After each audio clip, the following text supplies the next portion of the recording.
मेरी प्यारी बकरी, तुम मेरे लिए बहुत खास हो। तुम मुझे दूध देती हो और मेरा गुजारा करती हो। चलो बाहर चलते हैं। मेरी प्यारी बकरी, तुम ही तो मेरा सहारा हो। इसी गांव में एक चोर भी रहता था। वो काफी अरसे से मौके की तलाश में था कि कुछ चोरी करे। अगर मैं ये बकरी चोरी कर लूं तो कई दिन आराम से गुजार सकता हूं। इस रात चोर आहिस्ता आहिस्ता दादी अम्मा के घर के पास आया। चांदनी रात में सब कुछ साफ नजर आ रहा था।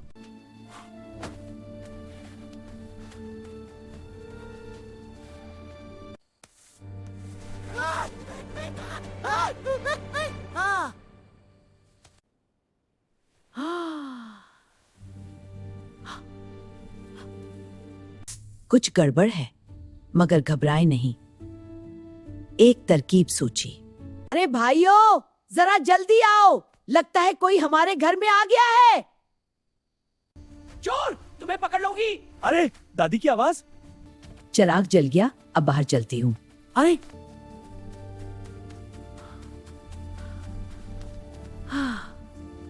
अरे बकरी, तुम क्यों शोर मचा रही हो? क्या तुमने चोर को देख लिया है?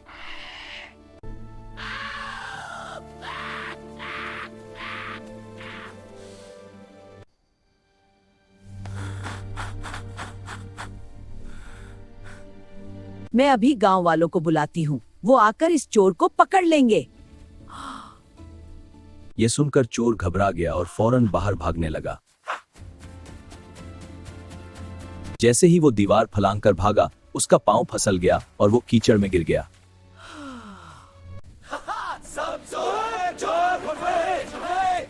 बस, मैं माफी चाहता हूँ। चोर शर्मिंदा होकर बोला, मुझे माफ कर दे, मैं दोबारा कभी चोरी नहीं करूंगा।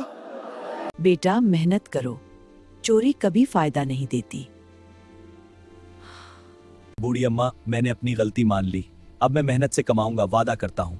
बुरा काम कभी नहीं करूंगा। बेटा, मैंने तुम्हें माफ कर दिया, दिल की गहराइयों से। अब साफ हो गया सब कुछ। आज तुमने बहुत बहादुरी दिखाई।